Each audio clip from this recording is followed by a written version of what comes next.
everybody. I'm Caryn Hartglass. You are listening to It's All About Food. Here we are again. Thank you so much for joining me, whether you're listening to me live on the Progressive Radio Network or later in the day or the week or the month or the year. However it works for you in your time, I am grateful for you. Today, it's you and me. We're going to have a conversation about a wide range of topics. Sometimes I enjoy just doing a program without a guest.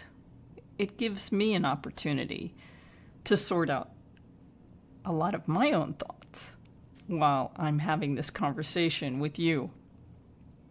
And there's so many things going on today that take a lot of thinking.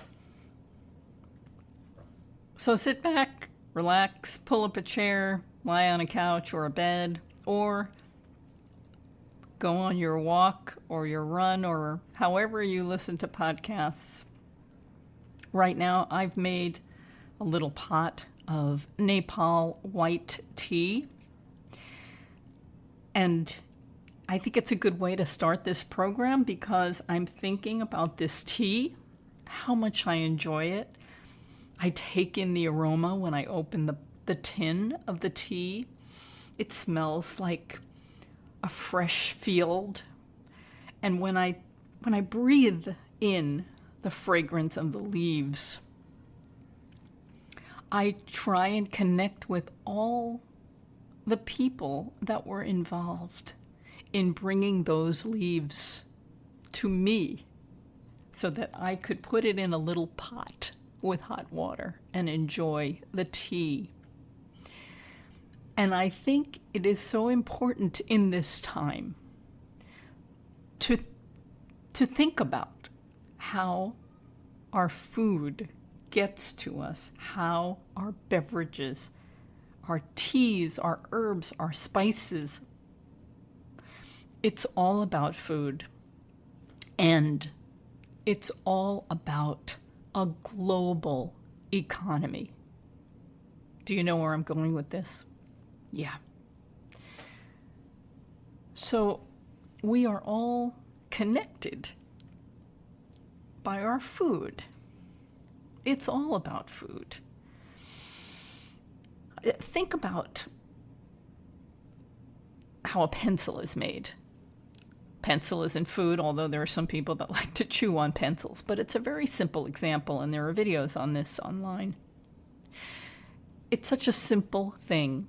We've all used a pencil, not the mechanical pencils, that's even more complicated. Just the regular wooden pencil, and it's cheap.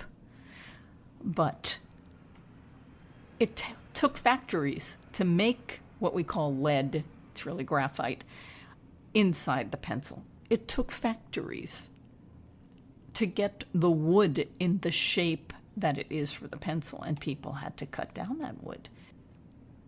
People had to mine the material for the graphite. And then there's that little tip of metal, right? And that holds the rubber eraser. Each one of those things touched so many people. And then they all come together in harmony to make a cheap pencil. All of those pieces came from all over the planet. And it's the same with food. Now, I would like to think that produce, which I encourage people eating a whole, minimally processed plant diet where the food is practically the same as it was when it was harvested, minimally processed. Food comes from all over the world and is distributed using all kinds of packaging that is made all around the world. And the equipment to do the harvesting, the tools, the fertilizers, the irrigation materials. So many things go into creating our food, and they're made around the world. And because there are so many people on the planet, and people make a lot of everything, the price for a small bit of something is not very much until it's taxed. And that's where I'm going with this. So we have a government right now in the United States. Federal government came into place January 20th of this year, and the last few weeks have been very unsettling because of these crazy tax policies that have been put in place, put on, taken off, put on, changed, whatever. And there's no rhyme or reason or sense to any of this except to create chaos. And many of us are feeling this. And if we truly wanted to bring back more manufacturing to the United States, which I think is a great idea, I think all over the world, as much as possible, people should be making the things they need closer to home. That just makes sense. And everybody that has like a specialty in something could be helping everybody else around the world to gain skills in those specialties so that we could all have our local Main Street and our village around Main Street creating what we need, the bulk of what we need, so that we don't need to be moving little things around the world as much. And we would have more security, more job security, but also security in life in general if there happened to be another pandemic, which there will be, and that's also related to food. So I'm looking for positive things that we can do on the planet to help the earth and help humanity. And I support ideas to bring things back to the United States, bring manufacturing back to the United States, but it does not happen overnight. It does not happen with insane tariffs that make no sense and create enemies and instability and make it very difficult for many people to continue living, to continue eating, to continue keeping a roof over their heads. So we're in really crazy, unstable times. We talked about free trade on this program over the 16 years that I've been talking about food. There's free trade, there's fair trade, and it's all part of progress. You know, we have that expression, progress, not perfection. But I would like to be in a world where we're moving to a better place, where we're moving to trade that is free and fair and just, so that, you know, when you see those little labels that say fair trade, you know that the people who are involved in distributing these products are doing the best they can to make sure the people that are creating those products make a living wage, can feed their families, and send their children to school and have a roof over their heads. There should be like a minimum requirement that the world agrees on for all life on Earth. But we're nowhere near that. And back to thinking about every morsel that goes in your mouth. It's mind-boggling if you really make the effort to do this on a regular basis. So if you're eating an apple, you think, okay, that's a pretty simple food, right? A farmer has some trees, they pick the apples, they put them in crates, and you get them in the supermarket. But it's so much more complicated than that. Do you remember when I spoke with Nicola Twilley, who wrote the book Frostbite? There are reasons why I read specific books and talk about them on this program. And Frostbite was one of those mind-boggling books that talked about the intense technology and people involved in chilling our food so that it can be stored and shipped all over the world. And that includes apples. When we eat a fresh apple, it's likely been in storage for a long time, and that's just an apple. Think about all the other foods that are so much more complicated. And if you're eating anything out of a box that has multiple ingredients, you have to analyze each one of those ingredients and where they came from. So when we're taxing everything, the cost to the individual is going to increase and become uncomfortable. And a piece of this big picture of how we get our food and how we get all our consumables is through delivery, is through shipping. And I want to remind you about the law that our former president, Joe Biden, signed into legislation back in November of 2021 called the Infrastructure Investment and Jobs Act. And that infused $1.2 trillion into Americans' traditional hard infrastructure like roads, bridges, mass transit, rail, airports, ports, waterways,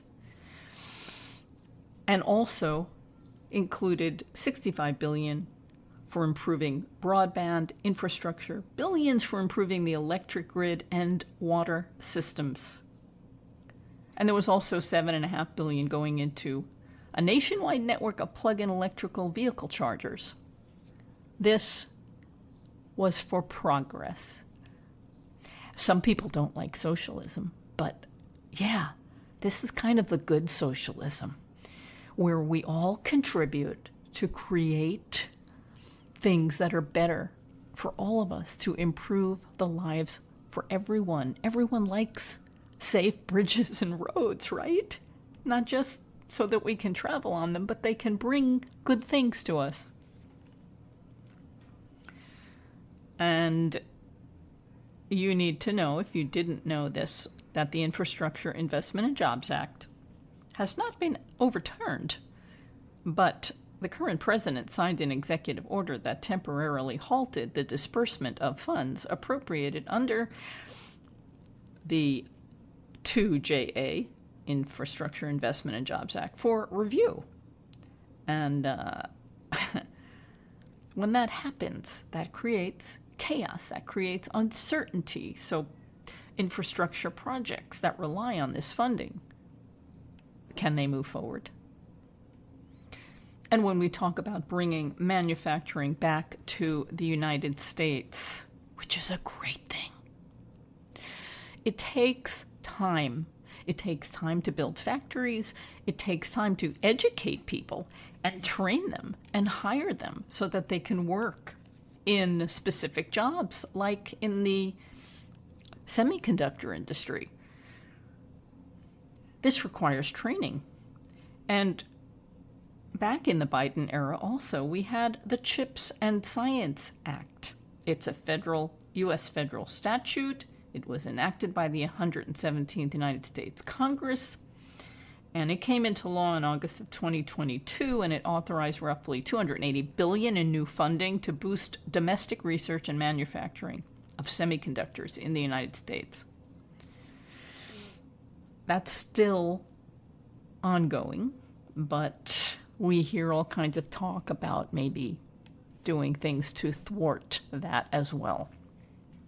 And then, of course, there's been this slash and burn of institutions, departments that the federal government funds and governs, and how they've been shut down or had their staffs drastically reduced.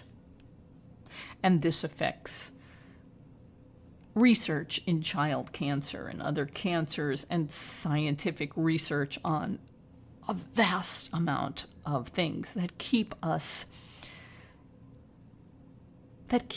ahead of the game, that keep us improving. And of course, now there's this new attack on our institutions of learning, our universities and colleges.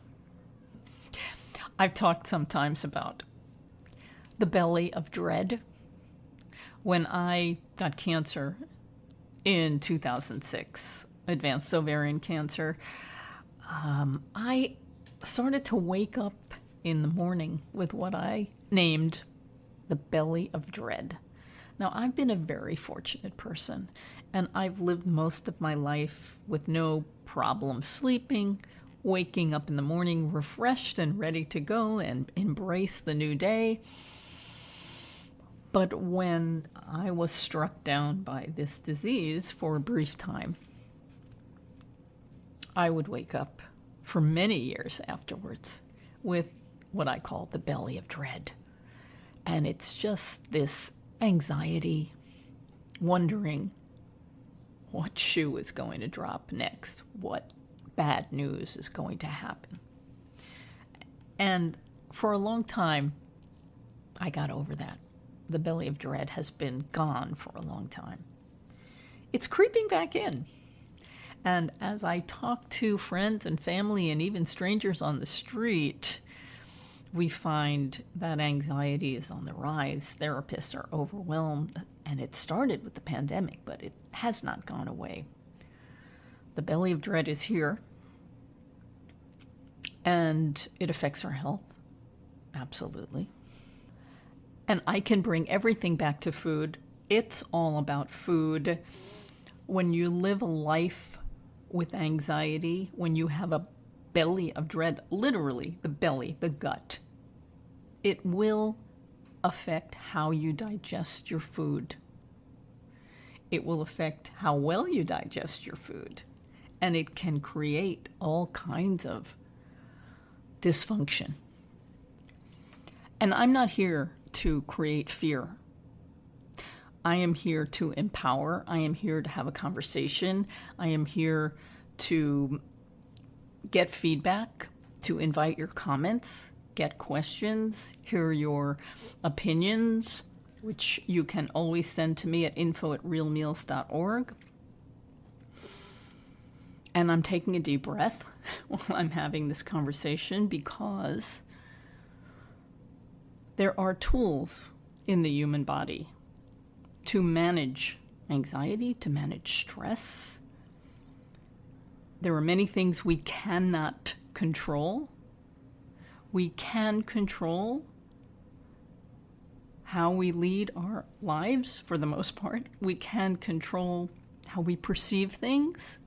We can control our breathing. And that's where it starts. Breathing.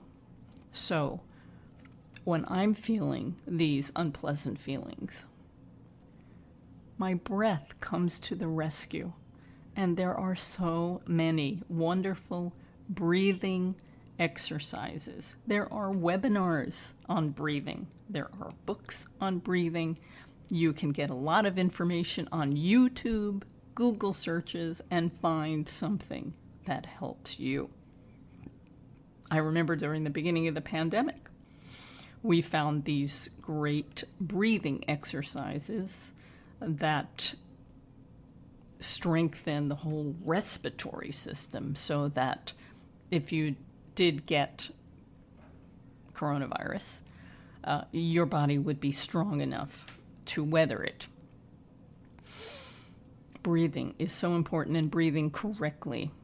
It sends all kinds of important information throughout the body. And when it comes to fear, my dad always used to like to imitate people, do impressions. And one of his favorites was FDR. There is nothing to fear but fear itself. And that grounds me. And as I mentioned, my romp with cancer, a few minutes ago. I did not want to be afraid of the disease. I did not want to be afraid of the possibility of dying. And what I did was a vigorous, maybe vigorous isn't the right word, but I did a regular meditation in the morning and the evening. It was 20 to 40 minutes each session. And I coupled that with 3 or 4 affirmations that I wrote in the positive sense. What I mean by that is I wasn't saying to myself, I will not be afraid. I was saying to myself, things will go well. The surgery will be a success. I will live a long, happy, healthy life. Positive things, not focusing on the things that I didn't want to happen. Some of this comes from books like The Secret, which have been made a lot of fun of, but there's a lot of good things in it that come from other philosophies that are important about how we view our lives. And viewing it from a positive point of view of the things we want rather than focusing on the things we don't want is powerful. So breathing, meditation, affirmations help me, and I know they help many others. And if you're not doing these things, and you're feeling the belly of dread or the belly of whatever, or dread and anxiety, because it's so easy right now, I hope these things are helpful. And back to the government, the United States federal government. We have the United States Department of Agriculture. It is an executive department of the United States federal government that aims to meet the needs of commercial farming and livestock food production, promotes agricultural trade and production, works to assure food safety, protects natural resources, fosters rural communities, and works to end hunger in the United States and internationally. It is headed by the Secretary of Agriculture, currently Brooke Rollins, who reports directly to the President of the United States and is a member of the President's Cabinet. The USDA is an important executive department. Its mission is to do very good things. And it has never been perfect. And once again, it's progress, not perfection, right? One of the problems with the USDA, and let's also include the Food and Drug Administration, which is responsible for protecting the public health by ensuring the safety, efficacy, and security of human and veterinary drugs, biological products, and medical devices, and by ensuring the safety of our nation's food supply, cosmetics, and products that emit radiation. The FDA also has responsibility for regulating the manufacturing, marketing, and distribution of tobacco products to protect the public health and to reduce tobacco use by minors. And there's numerous other things included. But these two departments are very important. Of course, they're related to food. And the problem all along has been that they've been underfunded and never really have been able to do everything that they've been tasked to do. And now, of course, the current government is looking to slash and burn and reduce staffing and cut costs everywhere. So this will also impact the efficacy of these departments. And let's throw the EPA in there too, right? Because the EPA protects our environment, our water, and our soil. And if we've got contaminated water and soil and air, it's going to affect our food. One of the problems with the USDA is there are conflicting things in its mission. So if we're going to meet the needs of commercial farming and livestock food production, and at the same time promoting agricultural trade, and also working towards food safety and nutrition, because the Food and Nutrition Service falls under the U.S. Department of Agriculture. So how are you promoting animal agriculture and at the same time promoting nutrition? We've seen how this does not work. We've seen how when there's been an abundance of cheese, and at the same time the USDA is saying, watch your saturated fat, watch your salt, and then they dump all the cheese in the school lunch program, that's a problem. There's a conflict of interest there, and it does not serve us well. So these departments are not perfect, but they've been doing a fair job in protecting our food supply and our drugs. And these departments are experiencing significant changes under the current administration. Staff layoffs, elimination of key food safety committees. And I don't know about you, but I'm concerned about food safety and regulatory oversight in the U.S. food supply because of this. And it feeds my belly of dread. Breathing. I'm breathing. Now is a good time to grow as much food as you can. And I want to say I'm remiss because normally I have a nice little balcony garden where I grow, at the very minimum, some herbs like mint and basil. And I haven't started yet. Doesn't mean I can't start, but I've been busy. And speaking of herbs and spices, we were just in Vermont and Boston. I'll talk about that in a bit, but when we were in Vermont, we stepped into a co-op health food store. And have you ever noticed this when you walk into the old school health food stores and co-ops? There's this wonderful fragrance. And I always think, I want that. I want that fragrance in my house. And I figured it out recently. It's a combination of all the herbs and spices that are there in bulk bins. Because we buy our herbs and spices in bulk. And what we don't put in the individual tins that are accessible for when we're preparing food, we keep in a big plastic container in the bags that they were shipped in. And I keep it all sealed in a dry, cool place in the dark in a cabinet, in a closet. And when I open that container up to refill the tins, I get that smell. That fresh, fragrant combination of all these wonderful herbs and spices.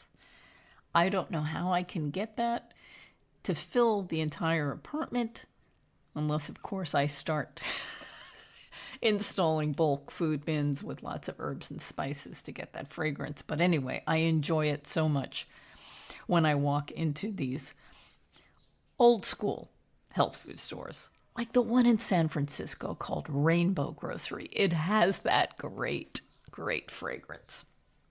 And then we were recently in Vermont this week to see a friend of ours, a performing actor. She was in The Musical Waitress, which is about food. It's about pies, amongst other things. I wanted to pick up some flowers for her before we got to the theater, and we went to this local co-op, and I just got a whiff of that fabulous, fabulous fragrance. And that made me want to talk about herbs and spices. And perhaps you have some good advice here.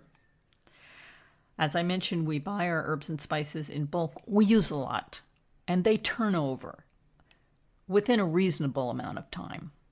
But maybe there are some spices that go beyond their expiration date and have been around in the house, in the sealed tin. Well, not sealed, but a tightly closed box, a tin box. Some of them have been around a little longer than others. And recently, when I would open the chili powder or the paprika, I saw bugs. Yeah. Now, in reading up about this, I learned that the bugs usually come from where they're shipped. So maybe they were in the product all along. I won't know. But I do know that now whenever I open our herbs and spices, I check them carefully in bright light. And I've thrown out a few. I have only actually seen these little bugs in the very hot, spicy red powders, the chili powder, the spicy paprika, smoky paprika. Apparently they're called cigarette beetles. They're the most common culprit found in spices. And they're not going to do anything bad if you consume them, although as a vegan, I don't want to consume insects, and I know that there's a certain percentage of insects that are allowed in lots of foods like ground up cockroaches and cocoa, etc. They're there. Kind of hard to avoid. But I would rather they not be in my food. Interestingly, when we're talking about the global trade of all products, including food, most spices have been imported. And it's not unusual for imported products to be contaminated. They make a long journey from their raw form to a processing plant, to a warehouse. The journey is long, and it takes a while to get to your store, and then how long does it sit on a shelf, and then your pantry, or maybe you've ordered it online and who knows how long it's been in their warehouse.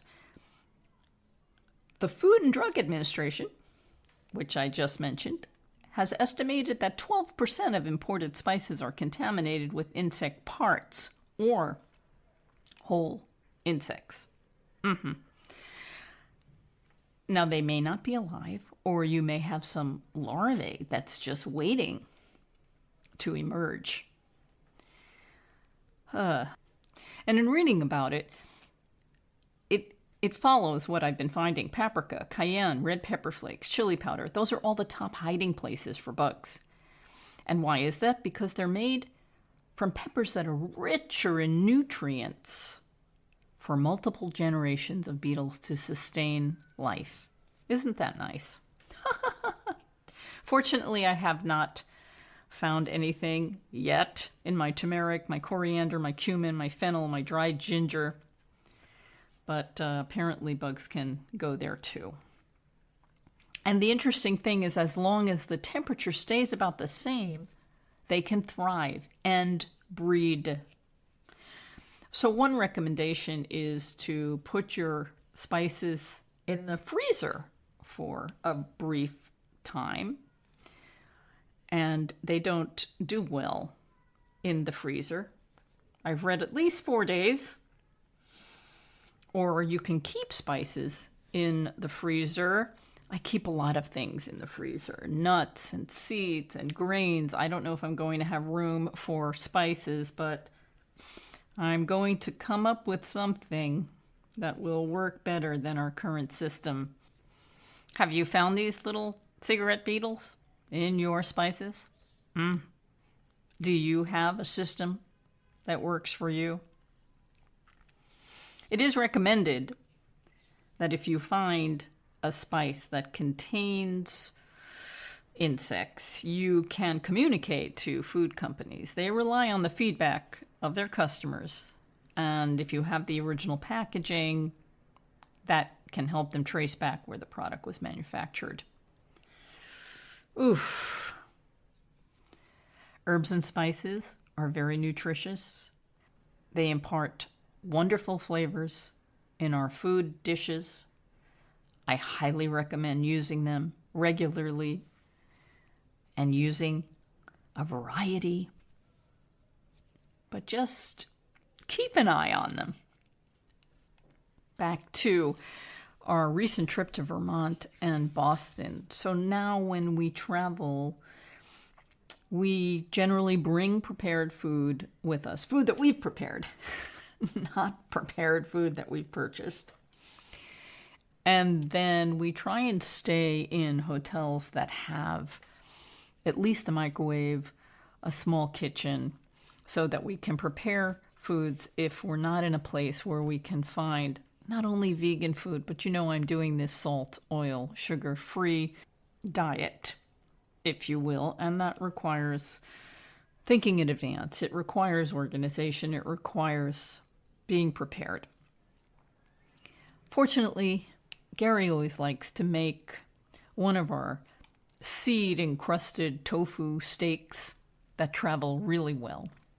And we might bake some potatoes or sweet potatoes. They travel well, and we go with a lot of fruit. We might bring some breakfast foods, oatmeal, rolled oats or something. And since we were using a car and not a plane, we traveled with a few more things like a nice wooden cutting board, cutting knife, bowls for salad.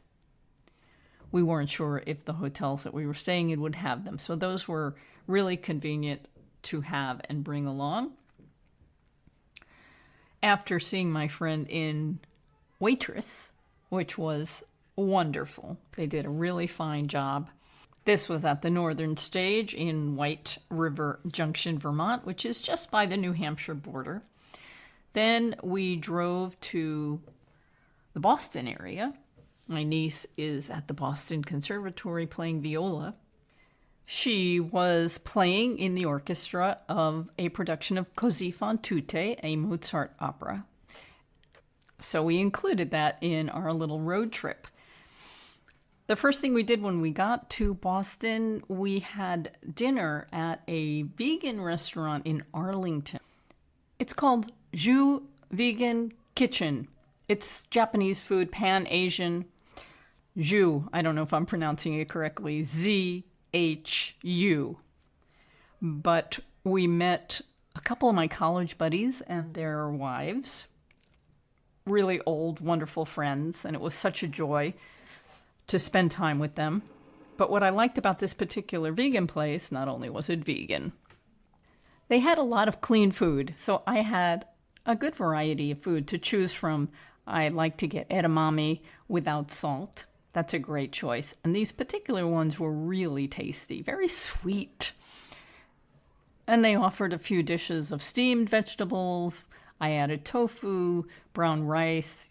It's the classic old vegetarian dish that people used to complain about, that vegetarians, all they ate was steamed vegetables and rice. Well, in some ways that's where I'm at, and I'm very happy with it. But there were many other dishes for people that aren't doing SOS-free, and everybody had a good time. Japanese restaurants, for the most part, typically have a reasonable amount of choices for me if I'm looking for SOS-free. Edamame, for example, is a great choice, just asking for no salt, which is not a problem. And then there's typically vegetables and rice that they can steam. Sometimes I will treat myself to a vegetable maki or an avocado maki. It's true that there might be a little seasoning in the rice because they frequently use a vinegar and a sweetener, sugar, in the rice to make the sushi rice. And I let that go. It's not that much. And I don't have it very often.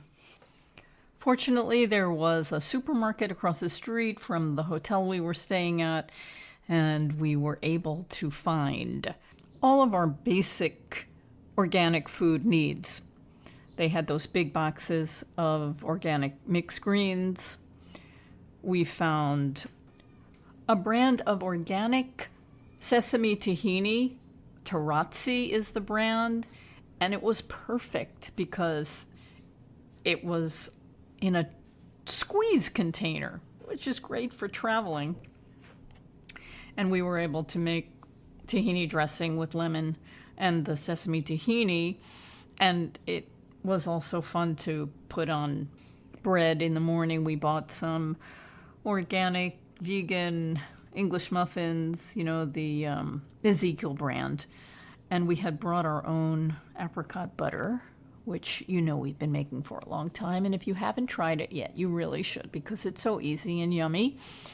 And just a little of that and tahini on an English muffin in the morning. We found some organic bananas and apples and little like clementine oranges, and putting all those things like sliced banana on the bread with the tahini and the jam. It's heavenly.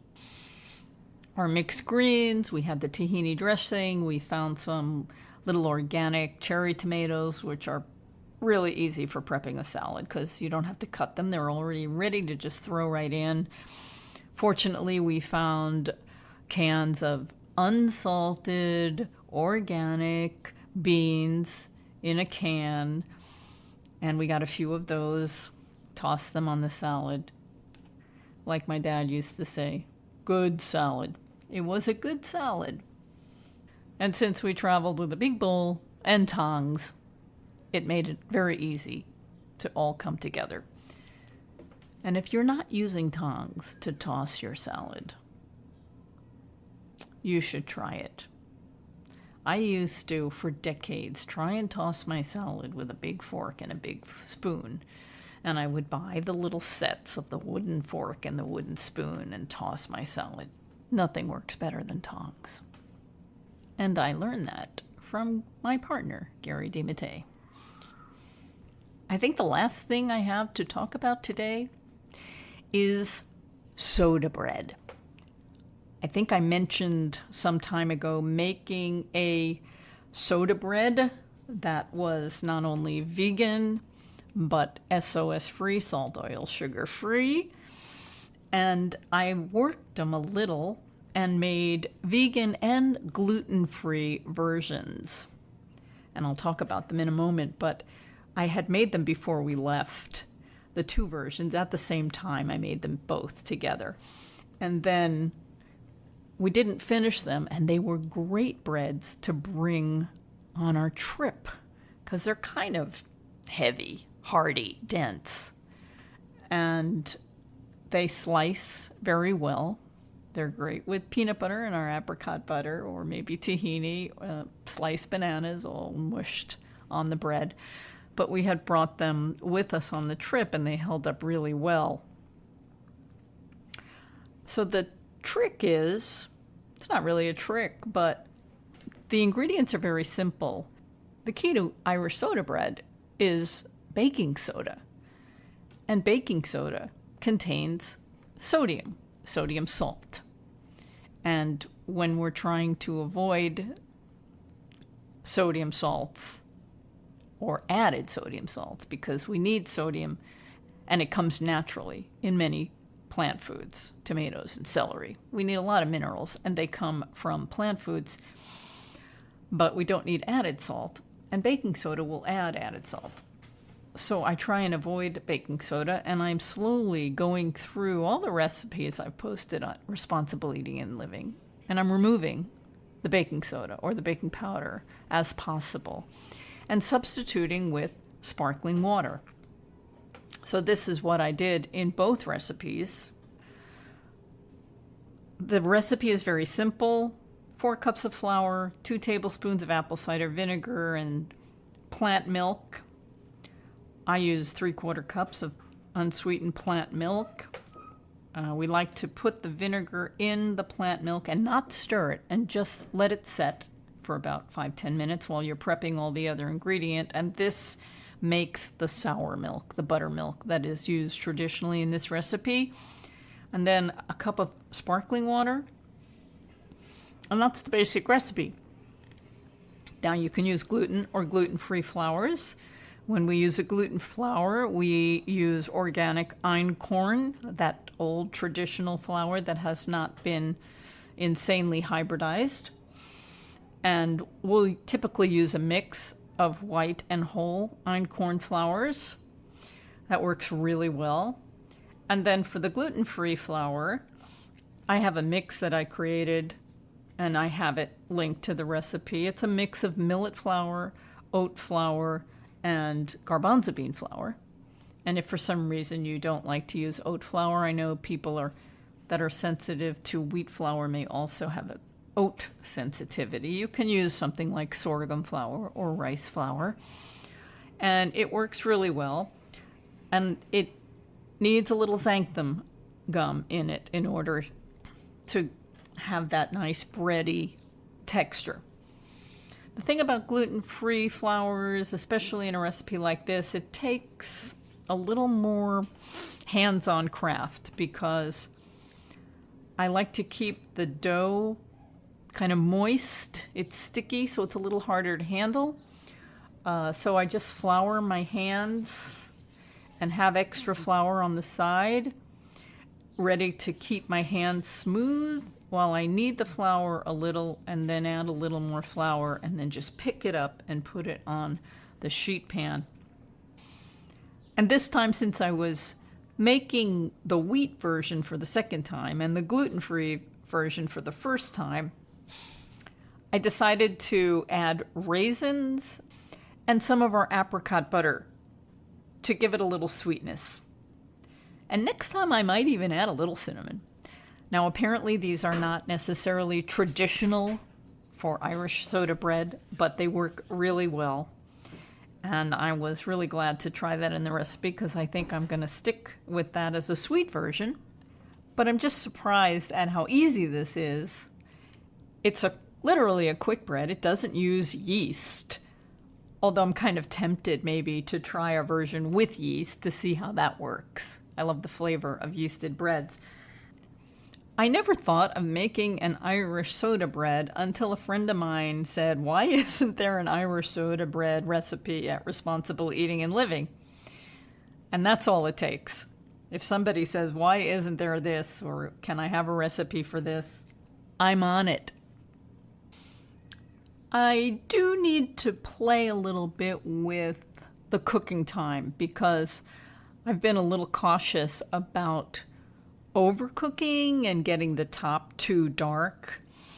And so I think I've undercooked them a little, and they're just a little doughy in the middle. So next few times I'm going to cook them a little longer. But that's something that is very individual to anyone who makes bread, because bread depends on not only the temperature in the oven, and unless you've got a thermometer and really know what the temperature is in your oven, when you set it to a certain temperature, you're not really sure it's exactly that temperature. And then there's the atmospheric pressure, which also plays a significant role. The humidity in the air, the quality of your flours. An older flour will be drier and will require more moisture. So it's a simple recipe. It's not difficult to make, but it does require perhaps some practice if it doesn't come out the first time you try it. And if you do try it, and if you have some problems with it, send me an email. I'm happy to discuss those things with you. But as far as breads go, and as far as gluten-free breads go, this is an amazing, simple recipe made with whole grains, millet, oats, and beans, some garbanzo bean flour, and it's a great bread. It's sliceable. Maybe not the best for making sandwiches because it doesn't get very high, but I'm just thinking aloud now here. If I put it in a mold or a pan for shaping it like a loaf pan, that might work out well. We've made a lot of cornbread over the years. I've posted cornbread recipes, and I'm happy to say that I've taken the baking powder out of that recipe too, and it's perfectly fine. Just substituting a little sparkling water for the liquid is all that you need for a little lift. Again, these aren't light, fluffy breads. These are dense. And when we make a cornbread, we'll use a cornmeal. Sometimes I don't have a fine grind of cornmeal in the house, but we'll have polenta. So I just throw that in the Vitamix and whir it up into a finer blend and use that to make cornbread. And while I'm on the subject of corn, I want to refer to a recent blog post by Marion Nessel, foodpolitics.com, where she gives a recent timeline about what's going on between the United States and Mexico over genetically modified corn. I cannot insist enough that when you're buying corn products, be it the flours or the actual corn, that it be organic to guarantee that it's not genetically modified. So you may remember back in February of 2023, Mexico banned the use of GMO corn in dough and tortillas, and they called for a gradual elimination of GMO corn for other food uses and in animal feed. They don't want GMO corn contaminating its native varieties. And they also, Mary Nessel writes, they don't want the dumping of cheaper U.S. GMO corn, which undermines the Mexican corn economy. And then in December of 2024, the United States prevailed in the dispute on biotech corn, and the USMCA panel agreed with the U.S. that Mexico's measures are not based on science and undermine the market access that Mexico agreed to provide in the USMCA. The USMCA is the United States-Mexico-California Agreement. And then in February of this year, Mexico lifted genetically modified corn restrictions following the USMCA panel. And the USDA was all excited, resolving the dispute on genetically engineered corn. A month later, in March, Mexico added a constitutional amendment to ban GMO corn seeds. Sin maíz, no hay país. Without corn, there is no country. Mexico's leaders voted to enshrine that concept in their constitution, declaring native corn an element of national identity and banning the planting of genetically modified seeds. We don't know what the United States government will do next, but I am applauding this decision, especially to make it a concept in the Constitution. I would love to see more of that in all constitutions, especially here in the United States. Something that guarantees the quality of our food. So while we're on the subject of corn and genetically modified corn, I want to refer you to our tortilla recipes and our tortilla tutorial. I will add the links to those on the page for this podcast. We love using tortillas that are corn-based or wheat-based or gluten-free. Again, Ezekiel is a great brand, but we encourage you to make your own. They're fun. And tortillas, corn tortillas especially, when you find them in the grocery store, the ones that aren't refrigerated and the ones that aren't organic usually have 2,000 ingredients in them. Okay, but there's a long list of ingredients, and there really should only be a few. Corn. That's really it. Plus a little salt, perhaps, and the lime calcium hydroxide that makes masa harina, which is a version of flour used to make tortillas and gives it that special flavor. The masa harina is made from dried corn kernels that are cooked and soaked in a lime solution. That's the calcium hydroxide. And it gives this really interesting flavor. It's Some call it sour. I don't know that it's sour, but it's really very tasty. And after soaking, the kernels are rinsed, dried, and ground into a fine powder. And the Food for Life people that make the Ezekiel corn tortillas, they sprout the corn. So they don't even consider what they're using a flour. It's a sprouted corn that's been soaked and then blended, I guess. I don't know. But it's quite good and organic, and that's the point.